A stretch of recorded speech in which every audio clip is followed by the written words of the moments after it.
Hello and welcome to Soothing Pod's Sleep Stories. I am Chris, and tonight we will discover the history and enduring mystery of the lost city of Atlantis. From Plato's ancient writings to Renaissance mapmakers, from writers' rich imaginations to 20th century discoveries. Explore how this legendary city has captivated minds for centuries. Let this calm and fascinating tale of myth, history, and wonder ease you into a restful sleep. Before we begin our journey tonight, let's take time to relax and let go of the stresses of the day. Allow your body to sink into the mattress beneath you. Here and now, there are no obligations, no to-do lists. By simply lying in bed with your eyes closed, you are already giving your body nourishing rest. Close your eyes and take a slow, deep breath in, and as you exhale, let any tension begin to melt away. Feel the surface beneath you supporting your body completely. With each breath, you guide yourself into a deeper state of calm, gently relaxing your body. Bring your awareness to your toes. Wiggle them softly, feeling any tightness begin to dissolve. With your next exhale, let them become warm, soft, and heavy. Allow this feeling to spread through the soles of your feet, up to your heels, and into your ankles. Now, let the relaxation travel upward, flowing like a gentle wave into your lower legs. Feel your calves soften, your shins unwind. With each breath, you sink a little deeper into calm, releasing any tension in your knees and thighs. Let the heaviness settle into your legs as they become loose and relaxed. Turn your attention to your hips and lower back. With each breath in, imagine a warm, soothing light filling this space. As you exhale, release any tightness, allowing your hips and back to relax fully, sinking deeper into the surface beneath you. Now, bring your focus to your abdomen. Take a deep breath in, letting your stomach expand gently. And as you exhale, feel any stress leave your body.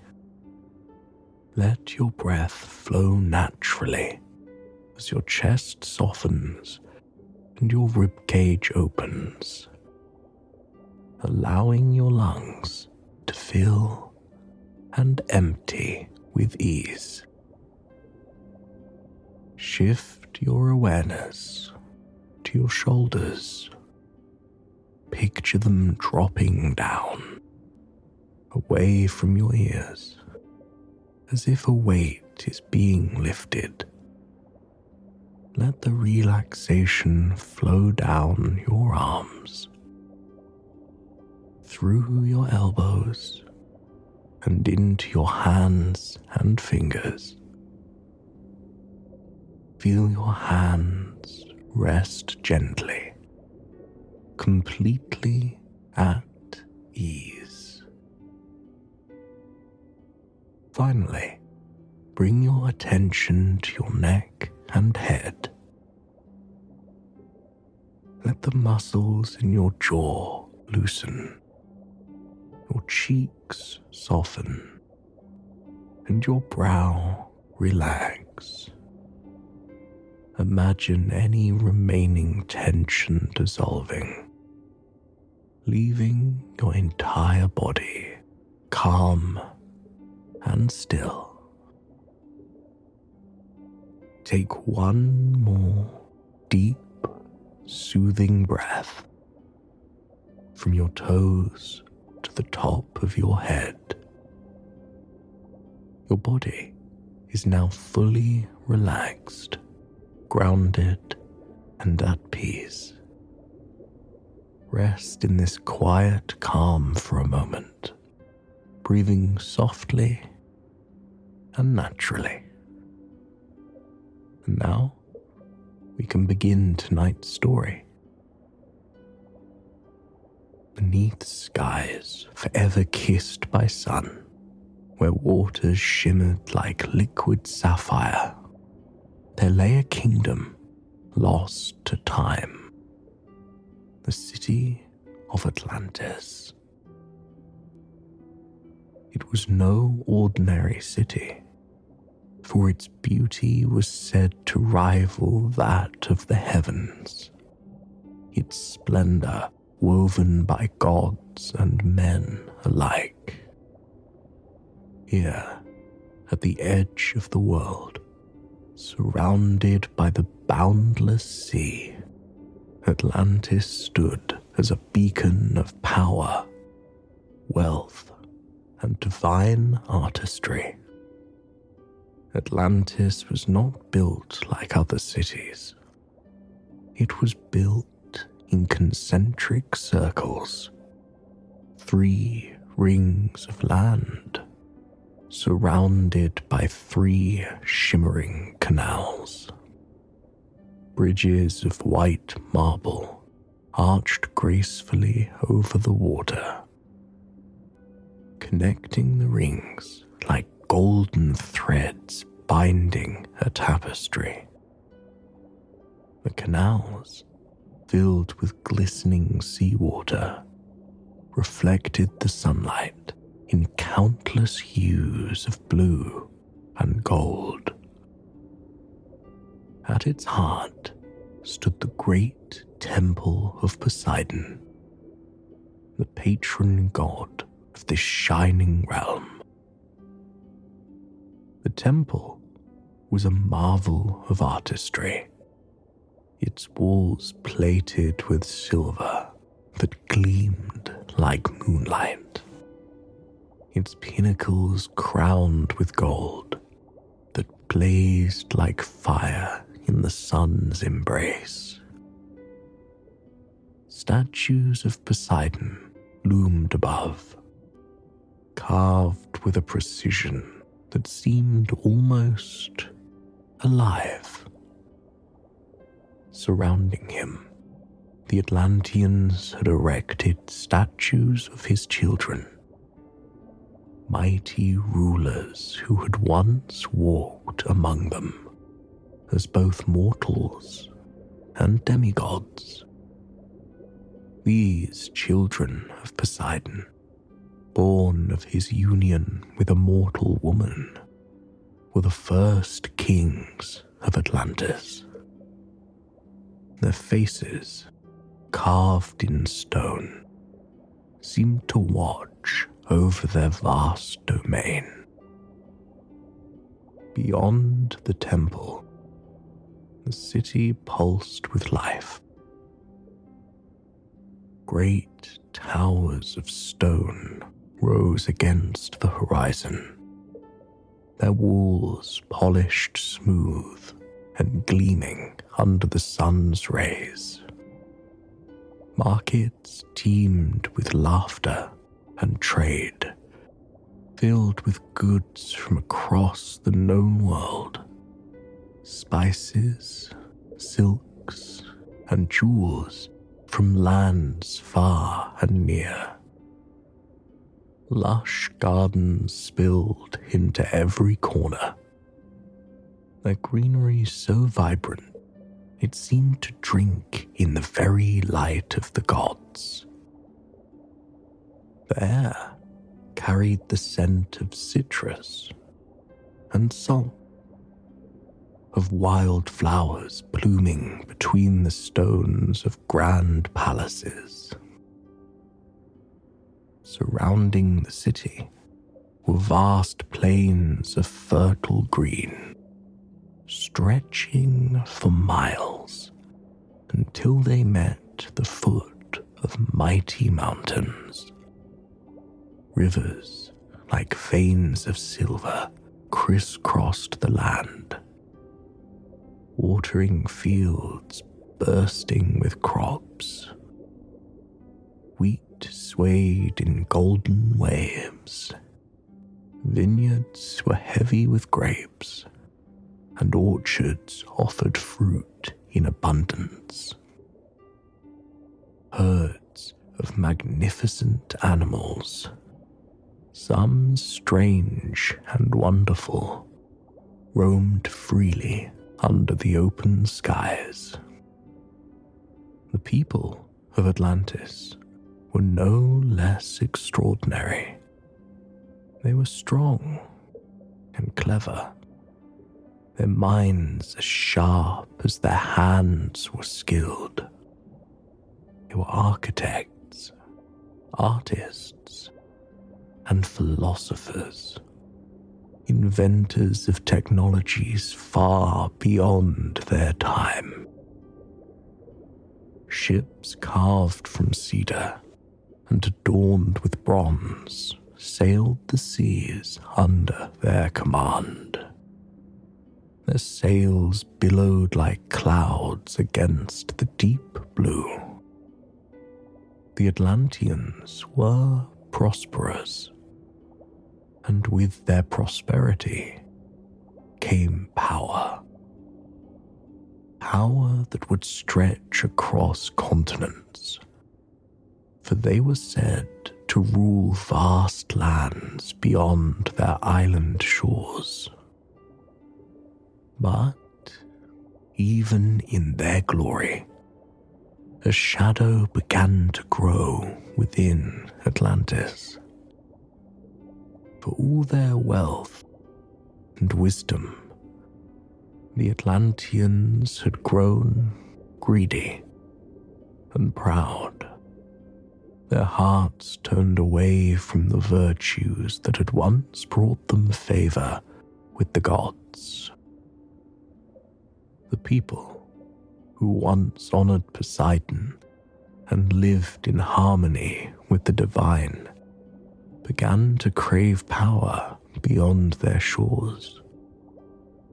They waged wars, conquering lands and subjugating peoples, their ambition rising as high as their golden temples. Believing themselves invincible, untouchable by gods or men, they no longer offered gratitude to the heavens. Their pride darkened the city's brilliance, a stain upon the beauty Poseidon had gifted them. And so, the gods, watching from their thrones on Olympus, grew angry. Zeus, the king of the gods, decreed that Atlantis would be no more. The Atlanteans, once pious and humble, had turned their backs on the divine order. And for that, they would face the wrath of the heavens. The land that had once gleamed with silver and gold, the temples that had soared toward the skies, the plains that had fed a mighty people, all would be swallowed by the sea. Dark clouds gathered on the horizon, blotting out the sun. The earth trembled beneath the weight of Zeus's anger. The sea, once calm and glimmering, rose in towering waves, crashing against the city's walls with a deafening roar. The canals overflowed, drowning the grand bridges and sweeping through the streets like an unstoppable tide. Temples crumbled, the statues tumbling into the churning waters. The mountains shook, the rivers boiled, and with one final roar of thunder, Atlantis sank beneath the waves. When the storm passed, there was only silence. The sea, calm once more, stretched out to the horizon, as if Atlantis had never been. The great city, its people, and its legacy were gone, consumed by their own excess and by the justice of the gods. All that remained were the whispers of what had been. And so, as the waves lapped gently over its watery grave, Atlantis became nothing but a memory. It was Plato, the famous philosopher, who first gave us the story of Atlantis. In the golden age of ancient Greece, philosophy reigned supreme, and at its pinnacle sat Plato.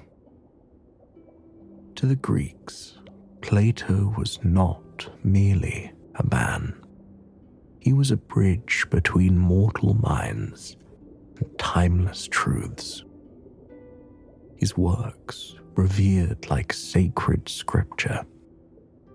His ideas shaped thought for generations, guiding kings, scholars, and students alike.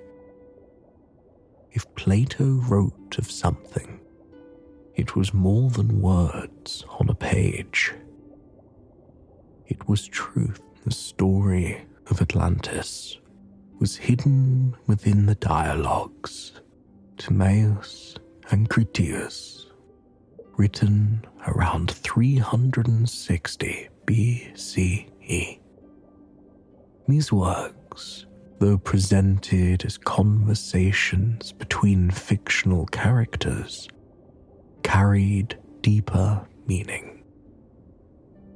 Philosophy, for Plato, was a vessel for understanding human nature, morality, and the delicate balance between greatness and ruin. Through Atlantis, Plato created a parable, a warning about human hubris, the danger of unchecked ambition, and the divine judgment that follows. The story begins in Timaeus, where Plato's characters discuss the creation of the universe, the harmony of nature, and mankind's place within it. It is here the idea of Atlantis is introduced, described as a mighty and wondrous island ruled by Poseidon's descendants. But it is in Critias that the myth truly comes alive. Plato paints Atlantis in vivid detail, a land of wealth, power, and sophistication, where men lived in harmony with the gods. Yet, beneath its beauty, Plato hinted at a fatal flaw: pride. To Plato's contemporaries, this story was far more than allegory. Plato, after all, was no ordinary writer. A student of Socrates and teacher of Aristotle, his teachings formed the foundation of Western philosophy. He shaped the way the ancient world understood ethics, governance, and the soul itself. His words held weight, and his reputation bordered on the mythical. To question Plato was to question the nature of truth itself. And so, when Plato spoke of Atlantis, many listened as if he were recounting history.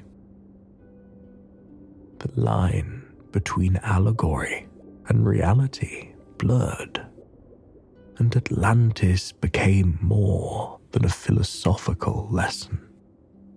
It became legend. Plato never explicitly stated that the story was fiction, and for many in his audience, that omission was enough. After all, how could a man so wise, so revered, tell anything but truth? In the ancient world, where oral traditions and myth wove seamlessly into history, Plato's Atlantis felt as real as Troy or Babylon. For centuries after Plato's death, his words spread across the ancient world like ripples on a still pond. The philosophers of ancient Rome revered him, their minds shaped by his teachings. To them, Atlantis was not just a story. It was a cautionary tale, a reflection of the fine line between greatness and folly. But as the Roman Empire crumbled and fell, so too did its libraries and learning. The world turned dark, and with it, Plato's Atlantis was all but forgotten. It wasn't until the 12th century, when Europeans expanded trade routes and dared to travel farther than ever before, that stories of Atlantis re-emerged. It was a time of wonder and uncertainty, when the edges of maps were filled not with borders, but with dreams. The known world was small, and beyond it lay the terra incognita, lands unseen. Sailors returned home with tales that defied belief, of golden islands shimmering on the horizon, cities hidden beyond veils of mist, and lands rich with treasures. Their stories, though wild and inconsistent, were enough to ignite imaginations. Rumors spread like fire, carried from ports to royal courts, from travelers' lips to the ears of eager scholars. And soon, cartographers began to listen. The map markers redrew the world as they were told, guided by the voices of sailors and merchants, by rumors and dreams. In the shadowy glow of flickering candlelight, a name began to appear on the maps. A phantom island shaped by stories. Atlantis had returned. For those living at the dawn of the Renaissance, these maps were more than ink and paper. They were promises, promises of gold and glory, of undiscovered lands waiting to be conquered. And so, Atlantis resurfaced, not as a philosophical allegory, but as something tangible, something real, a sunken treasure waiting to be found, a vision of perfection, a utopia lost to time. By the 17th century, the world was changing. The age of exploration had revealed vast new lands across the globe. It was a time when the boundaries of the known world were redrawn, and when science began to unravel the mysteries of nature itself. At the center of this intellectual revolution stood Francis Bacon, a philosopher and a scientist. Bacon's work laid the foundation for modern inquiry. He championed observation, experimentation, and skepticism as the keys to understanding the world. His ideas were revolutionary, challenging dogma and demanding reason.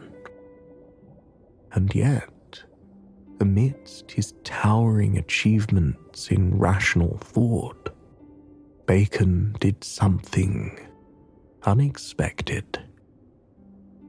He imagined a city that existed nowhere, a utopia hidden across the seas. In 1627, the year after his death, Bacon's final work was published, The New Atlantis.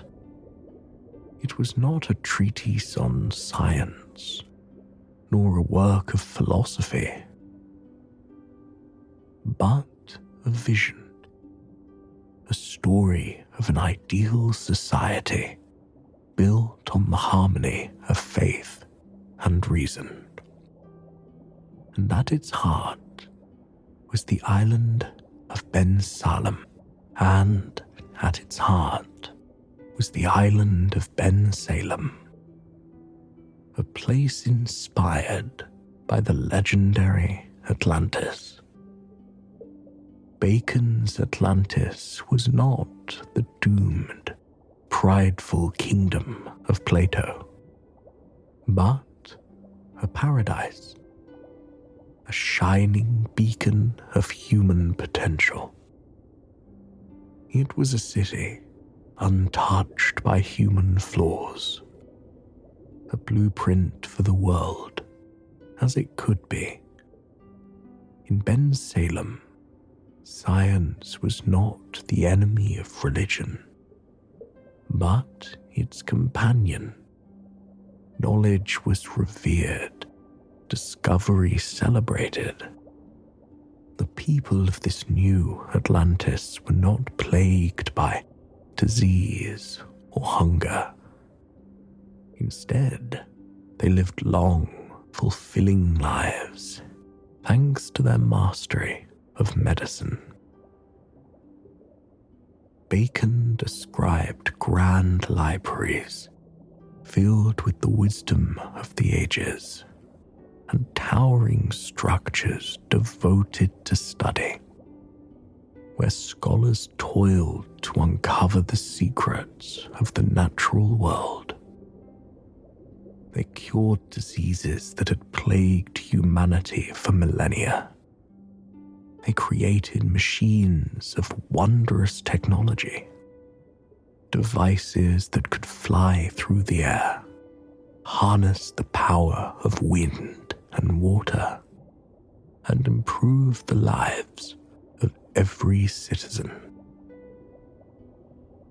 In Bacon's words, Ben Salem was a city of enlightenment, of order, and of peace. Here, knowledge did not lead to greed or ruin, but to a deeper understanding of the divine. Science and faith, so often at odds, coexisted in perfect harmony. It was a society governed not by war or wealth, but by wisdom. Bacon was not the only person inspired by Plato's Atlantis. In his 1870 masterpiece, 20,000 Leagues Under the Sea, Verne gave Atlantis a new form, reshaping Plato's parable into a story of adventure and imagination. Within its pages, Captain Nemo and his crew aboard the Nautilus descend to the ocean depths. It is here, far beneath the waves, that they stumble upon the remains of Atlantis, a kingdom once great, now reduced to silence. Verne's Atlantis is not the vibrant, thriving paradise described by Plato or Bacon. It is something older, more somber. As Captain Nemo guides the crew through its ruins, Verne paints a haunting picture of a city swallowed by time. Great temples lie cracked and broken, their marble facades eroded by the ocean's currents. Statues of long-forgotten gods rise from the seafloor, their once magnificent forms now cloaked in barnacles and shadows. Streets that once hummed with life are now choked with sand, their silence broken only by the soft sway of seaweed and the whisper of passing fish. Through Verne's words, Atlantis becomes something both tragic and beautiful. It is a place where greatness met its end, where the ambitions of men crumbled beneath the weight of nature's power. Yet, even in ruin, the city retains a kind of magic, a world preserved beneath the sea, untouched by time, waiting to be found by those daring enough to seek it. As Captain Nemo and his crew drifted silently past the ruins of Atlantis, Verne invited us to ask a question that has lingered ever since. If such a place could exist beneath the waves, what else might lie hidden, waiting to be discovered? It is a question that has fueled explorers, storytellers, and dreamers for over a century. It is a question that ensures Atlantis will never truly be lost. By the late 19th century, the world was a very different place. Science and technology had taken giant leaps forward. Railways crossed continents. Telegraphs carried messages across oceans, and ships charted waters once thought impassable. Yet, despite all the progress, humankind still yearned for mystery. It was in this age of discovery and wonder that one man revived Atlantis, not as a myth or utopia, but as scientific truth. His name was Ignatius Donnelly, a US congressman turned writer and self-proclaimed scholar. In 1882, Donnelly published a book that would reignite the flames of obsession and reshape Atlantis for a modern audience. The book was titled Atlantis, the Antediluvian World. Within its pages, Donnelly made an extraordinary claim. Atlantis was not only real, but it was the cradle of all human civilizations.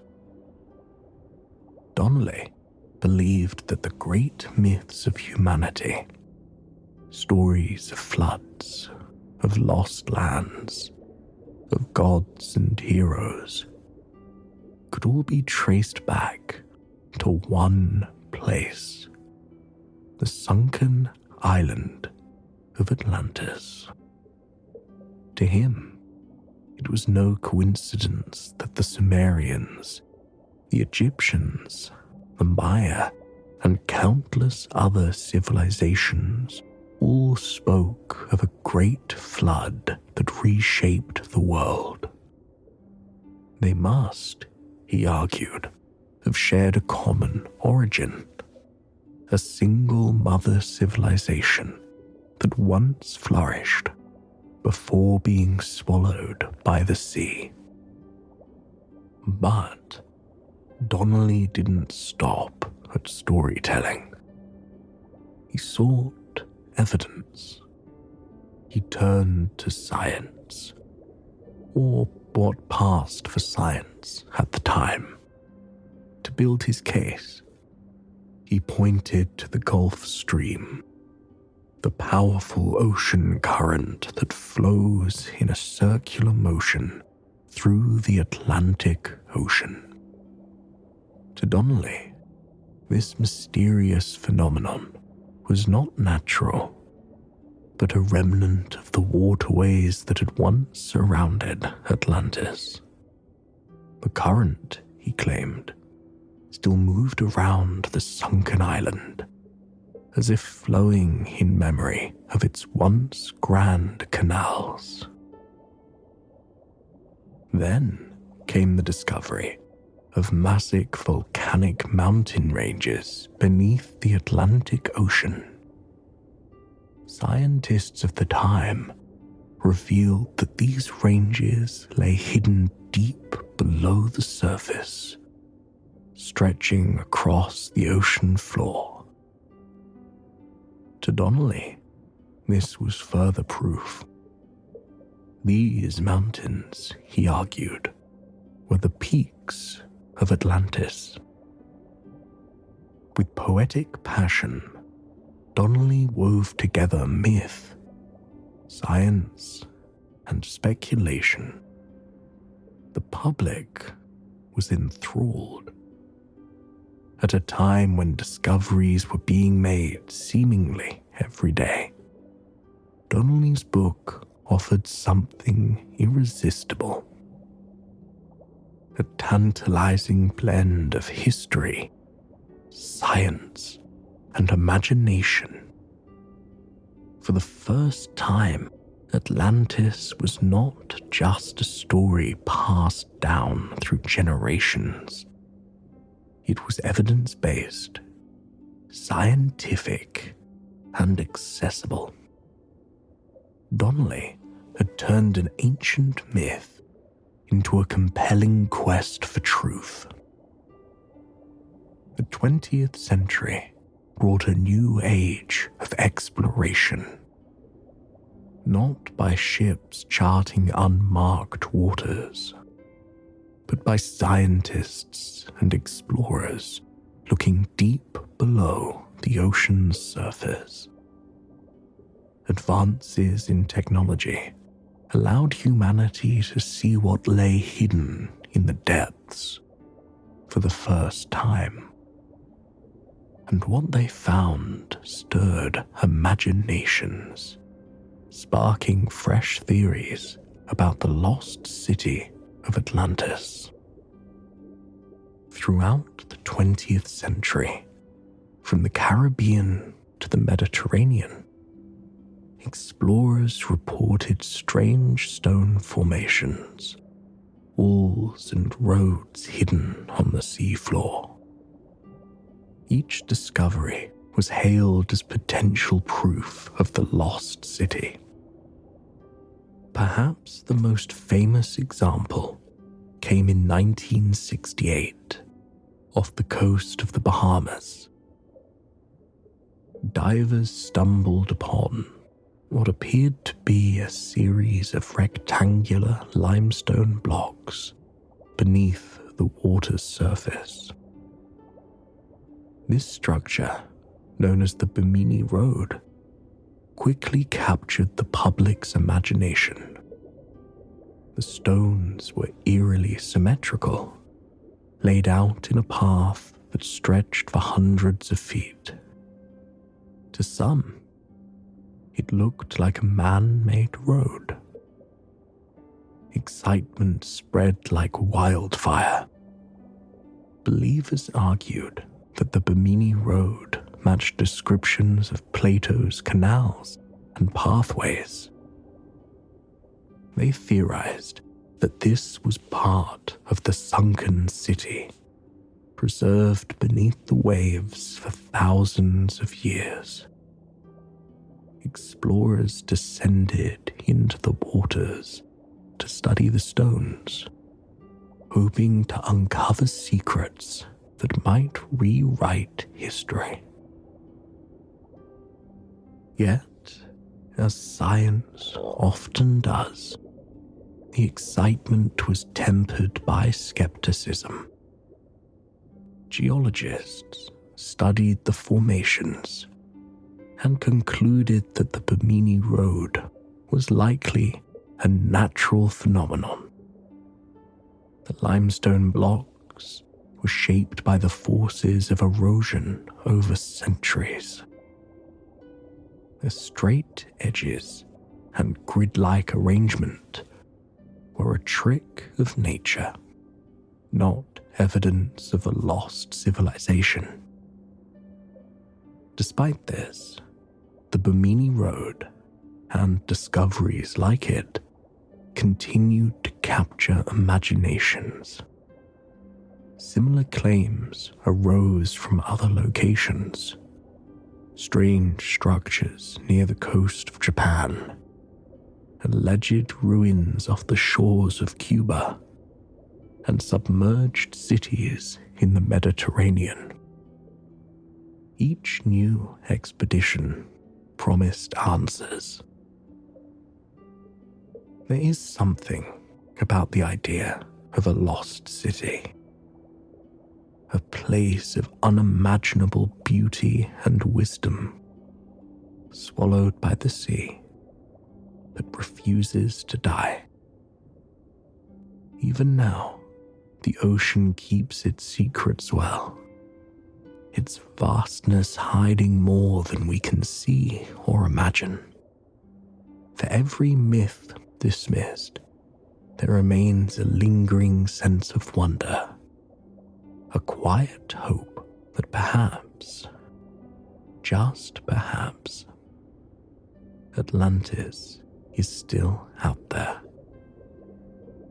And so the legend lives on, not because it is proven, but because it speaks to something deeper within us. For dreamers, it is a paradise lost, a shimmering kingdom that reminds us of beauty and perfection just beyond our reach. For adventurers, it is treasure waiting to be found, the mystery buried deep beneath the waves, calling out to those brave enough to seek it.